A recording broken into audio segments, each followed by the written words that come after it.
வணக்கம். Welcome to யோத்தின் kitchen. நம்ம இன்றைக்கி ஒரு தக்காளி சட்னி தாங்க பண்ண போகிறோம்.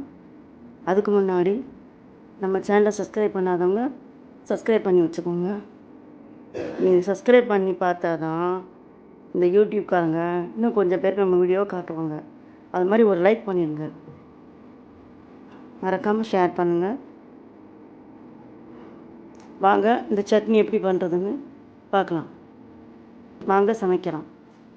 சின்ன வெங்காயம், வெள்ளைப்பூடு, இஞ்சி, தக்காளி, கடுகு, பெருங்காயத்தூள், குழம்பு கடலைப்பருப்பு, கருவேப்பிலை, மிளகாய் வத்தல் எனக்கு காரமாக சாப்பிட மாட்டேன், நல்லா ஒரு வத்தல் வச்சுருக்கேன். உங்கள் காரத்துக்கு தகுந்த மாதிரி நீங்கள் 5-6 வத்தல் கூட வச்சுக்கலாம். ஒரு வடைச்சட்டி அடுப்பில் வச்சு எண்ணெய் ஊற்றி கடுகு பருப்பு போடுங்க. கடுகு பருப்பு வெடிக்கும் போதே குழம்பு கடலைப்பருப்பு போட்டுருங்க. நல்லா வெடித்து முடிச்சதுக்கப்புறம் போட்டிங்கன்னா கடுகு பருப்பு கருகிடும். அதனால் அது வெடிச்சிட்டு இருக்கும்போது கடலைப்பருப்பு போட்டுருங்க. கடுகு பருப்பு வெடித்து முடித்ததும் கருவேப்பிலையை போட்டுருங்க. பெருங்காயத்தூள் போடுங்க. நம்ம எடுத்து வச்சுக்கிற எல்லாத்தையுமே 1 by 1 சேர்த்துக்கோங்க. வெங்காயம், மிளகாய் வத்தல் எல்லாத்தையுமே சேர்த்துக்கோங்க. போட்டுட்டு நல்லா வதக்கிக்கோங்க. கொஞ்ச நேரம் நல்லா வதக்குங்க. ரொம்ப பொன்னிறமாக வதக்க வேண்டியதெல்லாம் இல்லைங்க, கொஞ்சம் லைட்டாக வதக்குனா போதும். அப்புறம் தக்காளி சேர்த்துக்கலாம். நான் 2 பெரிய தக்காளி போட்டிருக்கேன்.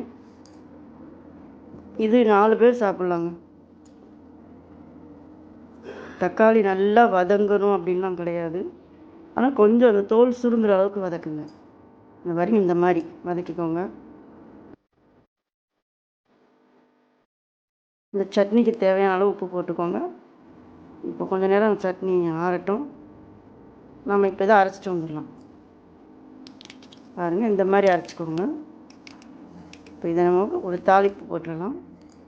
வடைச்சட்டி அடுப்பில் வச்சு எண்ணெய் ஊற்றி கடுகு பருப்பு போடுங்க. கடுகு பருப்பு வெடித்ததும் கருவேப்பிலையை போட்டுருங்க. அரைச்சி வச்சுருக்க சட்னியை தூக்கி ஊற்றிடலாம். அவ்வளோதாங்க, சட்னி ரெடி. இதை நீங்கள் செஞ்சு சாப்பிட்டு பாருங்கள். எப்படி இருந்துச்சுன்னு கமெண்ட் பாக்ஸில் சொல்லுங்கள். நம்ம வீடியோ பார்த்தவங்க எல்லாருக்கும் நன்றிங்க. தேங்க்யூ.